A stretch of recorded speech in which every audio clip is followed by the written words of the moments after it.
j'ai voulu résumer, ce que c'est un jeu de rôle maison. Alors franchement, tout ce qui m'est venu, c'est un jeu de rôle, mais que ton pote, Mmh. il a fait. Voilà. Mais bon, du coup, un jeu de rôle que ton pote, il a fait, je vais pas vous refaire la définition de c'est quoi un jeu de rôle, sinon on est encore là demain. Mais en gros, un jeu de rôle, c'est un univers, un système, des règles. Et quand ton pote MJ te dit: «J'ai fait mon jeu de rôle», théoriquement, ça veut dire qu'il a cuisiné tout ça lui-même. C'est vrai. Mmh. Ses propres règles, son propre système, son propre monde, un mix des 3. En tout cas, ça, c'est sur le papier. En vrai, parfois, il a juste pondu un système pour jouer dans, l'animé qu'il a kiffé, la semaine dernière. Ou alors il a pris un moteur existant, mis les mains dans le cambouis, au final, il a fait un gros hack custom. Mais bon, l'idée, ça reste un peu la même chose. Bon, chez On joue c'est sérieux, on aime bien les petites métaphores culinaires. Ah, c'est vrai Donc, ça. le jeu de rôle maison, pour moi, c'est comme le couscous de ma daronne. Donc, il est incroyable, c'est une dinguerie. À la base, c'est mon tonton du Maroc qui lui a appris à le faire, donc relativement carré le C'est vrai. couscous, quoi. Mais avec le temps, elle a commencé à faire un peu à sa sauce, elle a ajusté des trucs, elle a modifié quelques ingrédients parce que mon frère, ma sœur, on avait nos petites préférences et elle aussi. Et aujourd'hui, bon, bah, c'est plus vraiment le couscous traditionnel, c'est son couscous. Bon, alors ça ferait sans doute hurler un grand chef, mais bon, on s'en fout parce que c'est son couscous et elle est pas là pour gagner des étoiles au guide Michelin. L'objectif du couscous de ma daronne, c'est régaler la famille, c'est tout.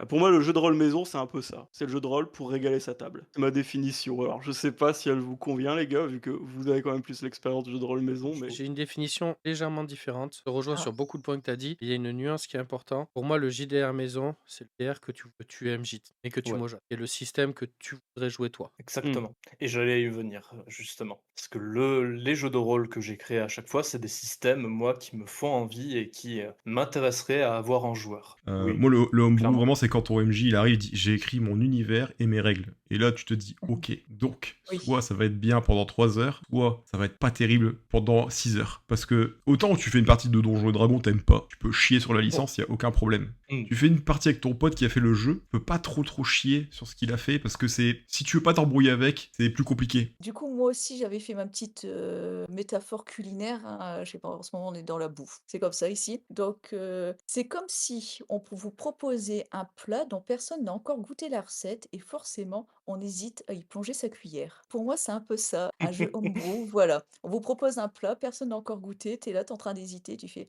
«Ah, je suis pas sûre que je vais aimer,